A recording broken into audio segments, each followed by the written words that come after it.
वाटरीन atmosphere, जो कि एक क्लास 11 जियोग्राफी का चैप्टर और ये सेकंड टर्म का चैप्टर है।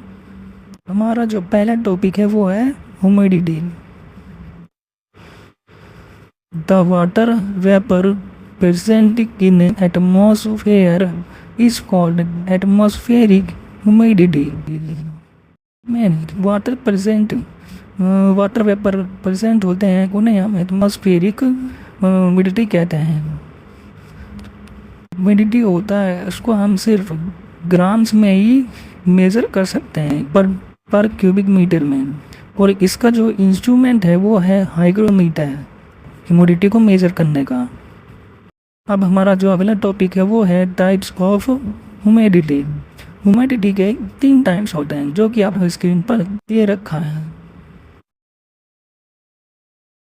अब हम बात करेंगे ह्यूमिडिटी के फर्स्ट टाइप को, जिसका नाम है एब्सोल्यूट ह्यूमिडिटी।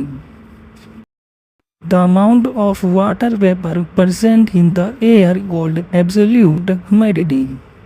ये एक ऐसा अमाउंट है जो कि पर यूनिट वॉल्यूम में प्रेजेंट होता है, इसको एब्सोल्यूट ह्यूमिडिटी कहते हैं।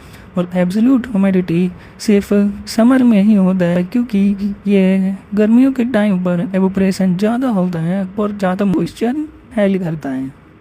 हमारा जो सेकंड टाइप है वो है स्पेसिफिक ह्यूमिडिटी।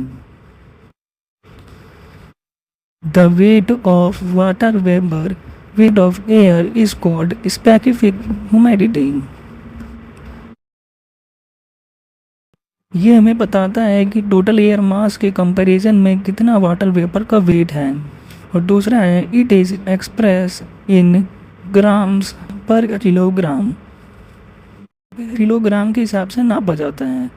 और तीसरा है it remains stable even when the temperature changes. ये जब तक एक ही जगह पे रहता है तब जब तक कि टेम्परेचर चेंज ना हो जाए, टेम्परेचर बदल ना जाए।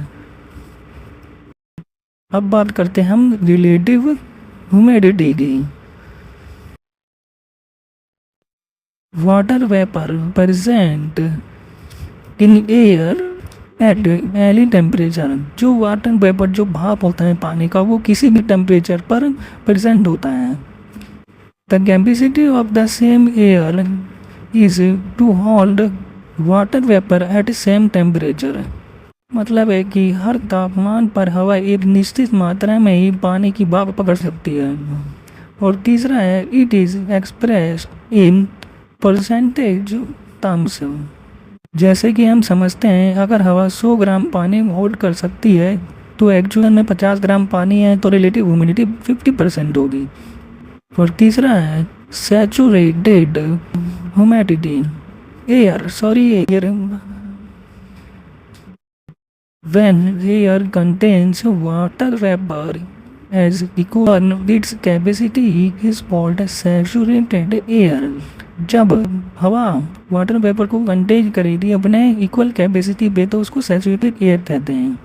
ये कहता है कि एक ऐसा टेम्परेचर जिससे कि जो एयर है हवा है वो सैचुरेटेड हो जाती है तो उसको ड्यू पॉइंट कहते हैं। जैसे कि जो air with relative humidity is saturated है, इसका जो रिलेटिव ह्यूमिडिटी का पार्ट है इसी से एयर सैचुरेटेड होती है।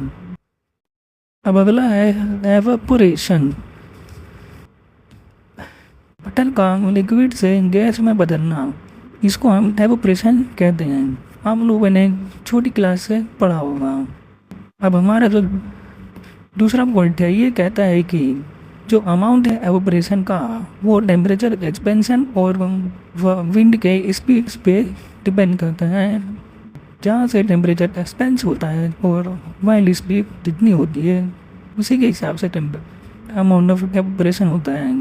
ये 600 कैलोरीज की एनर्जी लेता है 1 ग्राम वाटर को कन्वर्ट करने में वाटर वेपर में।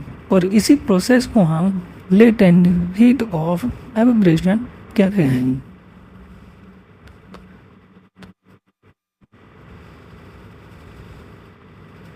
अगला पार्ट देखने के लिए comment share and like please.